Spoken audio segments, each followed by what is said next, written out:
بسم الله الرحمن الرحیم الحمد للہ رب العالمین والصلاة والسلام علی رسول اللہ صلی اللہ علیہ وسلم وآلہ وصحبہ اجمعین۔ انشاءاللہ تعالیٰ اپنے درس کا آغاز کریں گے۔ عنوان ہے باب ایما اہاب دبغ فقد طہر، دباغت شدہ کھال کے پاک ہونے کا بیان۔ حدیث نمبر 79۔ ابو حنیفة عن سماک عن عکرمة عن ابن عباس ان رسول اللہ صلی اللہ علیہ وسلم قال ایما اہاب دبغ فقد طہر۔ حضرت ابن عباس رضی اللہ عنہما فرماتے ہیں کہ رسول اللہ صلی اللہ علیہ وسلم نے فرمایا، جون سی کھال دباغت کر لی جائے وہ پاک ہو گئی۔ حدیث کی شرح یعنی جس جانور کی کھال کی دباغت کر لی جائے تو وہ پاک ہو جاتی ہے۔ اس سے علماء نے خنزیر کی جلد کا استثناء فرمایا ہے، کیونکہ خنزیر نجس العین ہے اور آدمی کی جلد بھی پاک نہیں ہوتی اس کی عزت و کرامت کی وجہ سے۔ اور کتے کی کھال کے بارے میں اختلاف ہے۔ اس حدیث کو بعینہ امام احمد بن حنبل، ترمذی، نسائی، ابن ماجہ نے حضرت انس رضی اللہ تعالی عنہ سے روایت کیا ہے۔ حدیث نمبر 80۔ ابو حنیفة عن سماک عن عکرمة عن ابن عباس ان رسول اللہ صلی اللہ علیہ وسلم مر بشاة میتة لسودة فقال ما على أهلها لو انتفعوا بإهابها فسلخوا جلد الشاة فجعلوه سقاء في البيت حتى صارت شنا۔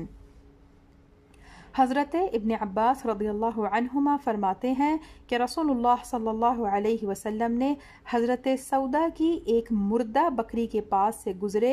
آپ صلی اللہ علیہ وسلم نے فرمایا، اگر اس کے مالک اس سے فائدہ اٹھا لیتے تو کیا حرج تھا؟ چنانچہ انہوں نے اس بکری کی کھال اتار کر گھر میں ایک مشکیزہ بنا لیا حتیٰ کہ وہ پرانا ہو گیا۔ حدیث کی شرح یعنی نبی اکرم صلی اللہ علیہ وسلم نے حضرت سودا رضی اللہ تعالی عنہا کی ایک مری ہوئی بکری کے پاس سے گزرے تو فرمایا کہ ان کے مالکوں کو کیا ہے کہ اگر اس کی کھال سے نفع حاصل کر لیتے، یعنی اس کی کھال کو دباغت کے بعد استعمال کرنے میں کوئی حرج نہیں۔ تو انہوں نے اس مری ہوئی بکری کی کھال کو اتار لیا اور اس کا مشکیزہ بنا لیا، یہاں تک کہ یہ مشکیزہ کثرت استعمال کی وجہ سے کافی پرانا ہو گیا۔ حضرت ابن عباس رضی اللہ تعالی عنہ سے مروی ہے کہ نبی اکرم صلی اللہ علیہ وسلم ایک مشکیزے سے وضو فرما رہے تھے تو آپ صلی اللہ علیہ وسلم سے عرض کیا گیا کہ یہ مشکیزہ تو ایک مردار جانور کی کھال سے ہے، مطلب ایک مردے جانور کی کھال سے بنا ہوا ہے۔ تو آپ صلی اللہ علیہ وسلم نے فرمایا کہ دباغت اس کی نجاست کو دور کر دیتی ہے۔ حاشیہ میں ذکر ہے، شرح الملا علی القاری رحمۃ اللہ تعالی علیہ علی مسند الامام الاعظم، صفحہ نمبر 272۔ فقہی مسائل۔